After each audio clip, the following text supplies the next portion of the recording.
কথাটা তোমাকে বলছি। আজকে ভাবছিলাম অনেক দিন ধরে কথা একটা বলবো বলবো করে, তাই আজকে কথাটা তোমাকে বলছি।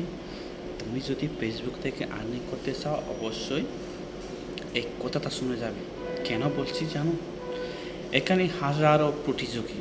ফেসবুক প্ল্যাটফর্মটা একটা উন্মুক্ত একটা প্রতিযোগী প্ল্যাটফর্ম, যা আপনার মেটা যদি থাকলে এটাকে প্রকাশ করার জন্য এটা ফেসবুক মেটা প্ল্যাটফর্ম এটা তৈরি করে দিয়েছে। আপনি যদি কোনো মেটা থাকে আপনি এখানে ফোকাস করবেন।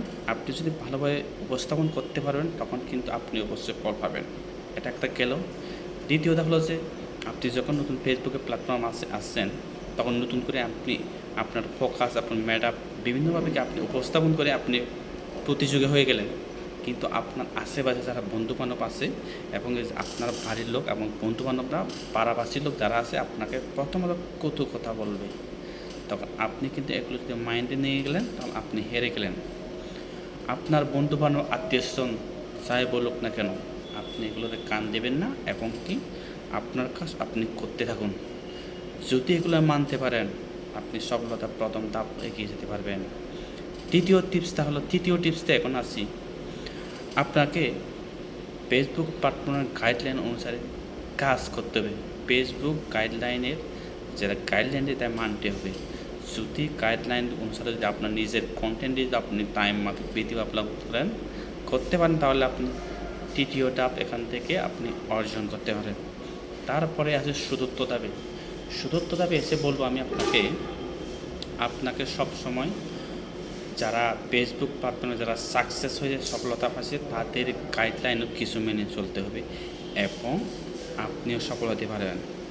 তার প্রসেসে আরেকটা টিপস বলবো। এই টিপসটা হলো যে আপনার সবসময় শত বন্ধু যারা আছে আপনার প্রোফাইলে এসে আপনার ফেসবুক লাইনে এসে যারা আপনাকে সাপোর্ট করতেছে, যারা আপনার ভিডিওতে লাইক কমেন্ট করতে, তাদেরকে আপনি কি খুশি করার জন্য তাদেরকে আপনার সময় দিতে হবে। যারা শত শত ইউজার আছে তারা খুশি হয় কীভাবে? আপনার থেকে যদি একটা যদি ফুল পায়, ফুলের ভালোবাসা পায়, আপনার থেকে আপনার ভিডিও থেকে যদি একটা অনুপ্রেরণিত হয় এবং কি আপনি একটা বন্ধু অর্জন করতে পারে, তখন কিন্তু এনারা বেশি খুশি হয়। তো নতুনদেরকে ভালোবাসে দিতে হবে, এটা অবশ্যই। তার পাশাপাশি আপনার বিভিন্ন ধরনের ভিডিও তৈরি করতে আপনি এক মাপের ভিডিও তৈরি করতে পারবেন না। কিছু পানি ভিডিও তৈরি করবেন, কিছু শিক্ষণীয় ভিডিও তৈরি করবেন, কিছু লং ভিডিও দিবেন, কিছু পোস্ট দিবেন, ট্যাগস দিবেন, পিকচার সারবেন। এগুলো কিন্তু ফেসবুক মেটা কিন্তু আমাদেরকে আগে ইনস্টিমেট ছিল, রিল সেট আপ ছিল, এগুলো কিন্তু সব একসাথে করে আমাদেরকে কন্টেন্ট মনিটাইজেশন দেবে। তো বন্ধুরা, আজকে আমি এখানে শেষ করব। আমি যেগুলো বলছি এগুলো যদি আপনি মানতে পারেন, অবশ্যই আপনি ফেসবুক প্ল্যাটফর্মে সাকসেস হতে পারবেন। তো সবাইকে ধন্যবাদ, শুভকামনা জানিয়ে আমি শেষ করছি।